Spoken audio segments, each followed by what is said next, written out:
Good morning, everybody. Good morning. I'm Chris Cherry. I'm actually from the Columbia area. I live in Charleston now. And I grew up in Columbia, and I was a bail bondsman here for a lot of years. I was in the criminal justice field. My major was criminal justice. But unfortunately, I made some bad choices and got involved with methamphetamine, started manufacturing meth, and got arrested and destroyed my whole career. Well, I was released November 28, 2016. And I'll never forget the day that it actually hit me of how my incarceration has affected my family and my community. Over that time period till that day, December 23rd, 2017, never forget that day. It had been a long battle, battling trying to get jobs and everything and get back on my feet. But for a few months there, before December 23rd, I was talking to my daughter.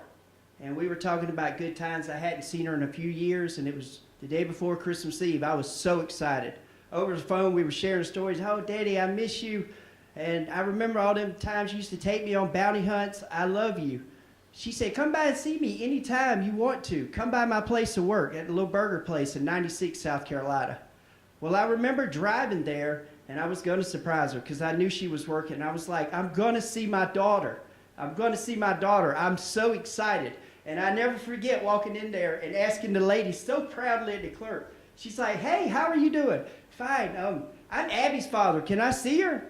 And she's like, yeah. And I never forget when Abby come out on that day, and it was like watching the Halloween movie. You ever seen Michael Myers? Or like Jason on Friday the 13th? It was a blank look at me. My daughter, my 19-year-old daughter just looked at me. And then walked away. And I remember like taking a step back and retreat. My gut just sunk.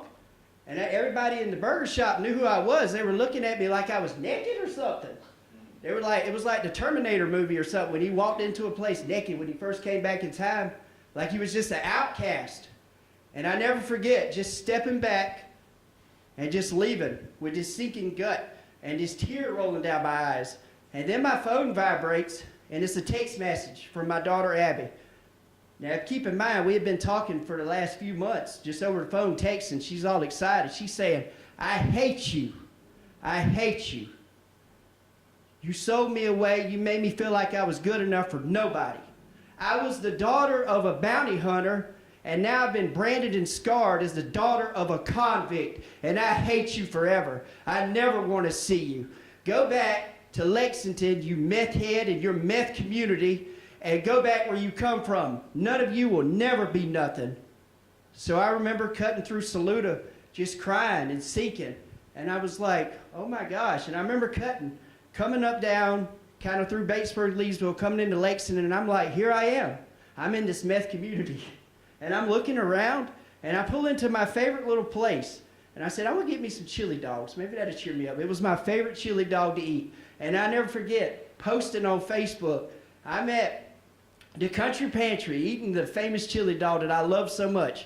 And people from the area were posting, get out of here. It's a trap for you. Don't you know what it did to you? These are people living in the Lexington Red Bank area. Get out of here.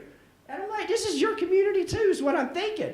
So I go driving around, and it's like I didn't have no meth lab in the car, so it was a little easier just to drive around. I wasn't hiding. And I'm looking at different corners and different things of how police are surveillance in different areas in Lexington Red Bank, like the corner pantry and everything. And I'm like, yeah, it's been categorized. It's the meth capital of the world. And my daughter hates me because of it, and she knows that I'm never going to be nothing. So I remember going back to Charleston, and I had started a nonprofit, and I remember sitting on my bed crying, and I remember pulling out this t-shirt, and I said, we've got it started. We've got substance abuse classes started. No, it's time to take it home. And I was so excited when I saw this date, June 1st, because this is when Off Death Row is going to